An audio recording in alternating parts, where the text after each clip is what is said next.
Ela quase morreu, fingindo que se afogava, só para fugir com o ex. Eu nunca imaginei que contaria isso em voz alta, muito menos publicamente. Mas tem coisas que, se você guarda, elas apodrecem dentro de você. E essa história é uma delas. Meu nome é Caio. E por mais estranho que isso soe, essa não é apenas a história de um coração partido. É a história de uma mentira tão bem construída, que quase matou a pessoa que eu mais amei na vida. Tudo começou de forma simples, como as grandes armadilhas sempre começam. Conheci a Júlia num sábado qualquer, numa feira de rua. Eu estava segurando um copo de caldo de cana, ela tropeçou, esbarrou em mim e derrubou as frutas da sacola.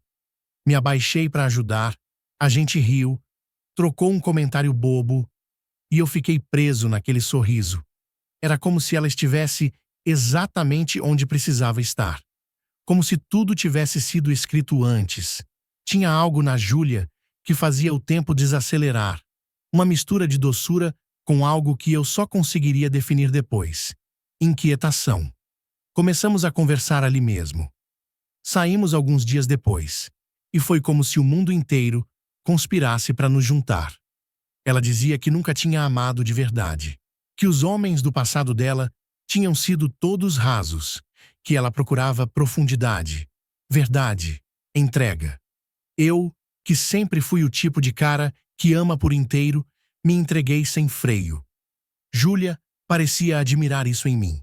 Dizia que o meu jeito era raro, que finalmente tinha encontrado alguém para dividir a vida. E eu acreditei. 2 anos depois, pedi ela em casamento. Foi num lugar lindo, cercado de natureza, exatamente como ela sonhava. Ela chorou. Disse sim, com os olhos marejados. Me abraçou, como se nunca mais fosse soltar. E talvez ali já fosse o início do fim. Nos meses seguintes, mergulhamos nos preparativos. Ela cuidava de tudo, nos mínimos detalhes. Cor das flores, tipo de laço nos convites, playlist da cerimônia. Me mandava ideias à meia-noite. Falava do vestido com brilho nos olhos. Eu via o futuro nela. Via família. Paz. Mas então, algo mudou. No começo foi sutil. Ela ficava mais no celular. Dizia que eram coisas da decoração, listas, grupo com as madrinhas. Depois começou a sumir por horas, dizendo que estava resolvendo coisas com fornecedores.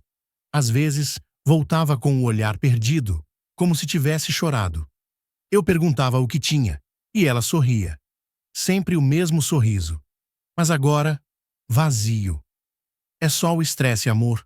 Toda noiva passa por isso. E eu, bobo, acreditei de novo. Até que uma noite, eu a ouvi chorando, trancada no banheiro. Bati na porta, ela demorou para responder. Quando abriu, o celular dela ainda estava na mão. E por uma fração de segundo, eu vi o nome. Gabriel. Um nome que nunca tinha sido mencionado em 2 anos. Quem é Gabriel? Perguntei, tentando parecer calmo. Ela congelou. É um amigo da faculdade, respondeu, mas não sustentou o olhar.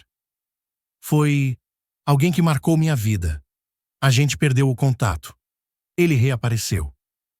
E por que você chorava por ele? Silêncio. Júlia. Ela se sentou no chão. Cobriu o rosto. Disse que estava confusa. Que Gabriel tinha sido o primeiro grande amor da vida dela. Que eles terminaram porque ele foi morar fora. Que ele voltou e começou a mandar mensagens. E que isso mexeu com ela. Mas garantiu que era passageiro. Que o amor dela era comigo. Que o passado não tinha mais lugar. Que ela só precisava de tempo para organizar as emoções. E mais uma vez, eu perdoei. Ela me pediu para não cancelar o casamento. Disse que resolveria tudo antes do grande dia. Que eu era o presente dela, o futuro. E que Gabriel era só um eco do passado. A verdade é que eu quis acreditar. Eu precisava acreditar. Só que o que viria depois, eu jamais poderia imaginar. O dia do casamento chegou. Escolhemos uma praia afastada, discreta, cercada por natureza. Era o cenário perfeito. O pôr do sol tingia o céu de laranja e rosa. Os convidados estavam emocionados. Eu estava nervoso, mas feliz. E ela parecia calma, até demais. Júlia desceu a escada da pousada devagar, vestida de branco.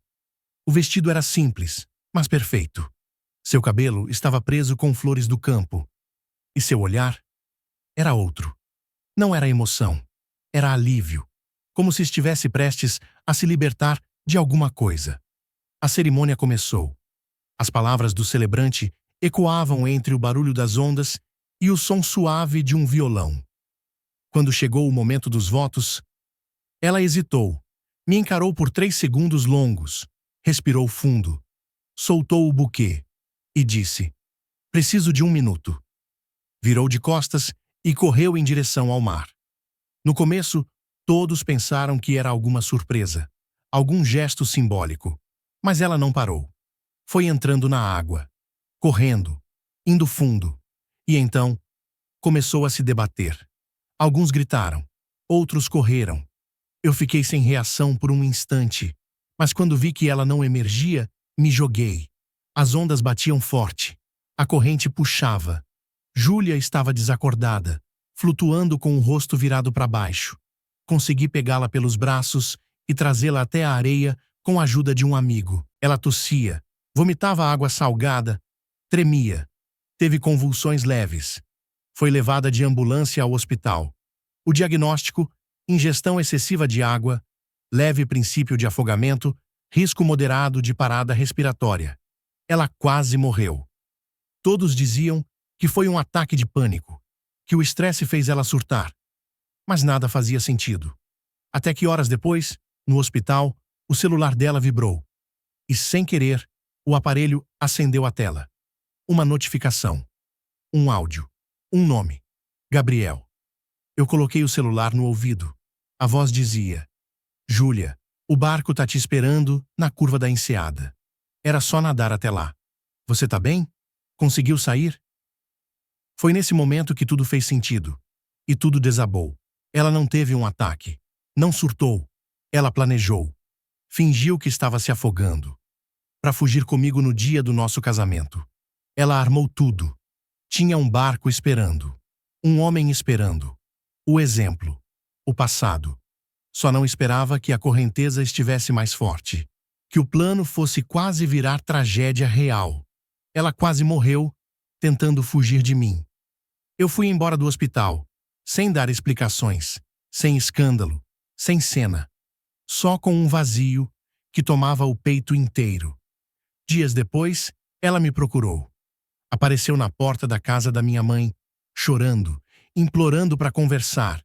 Disse que era covarde, que não teve coragem de terminar, que não queria me magoar antes da cerimônia, que só queria fugir.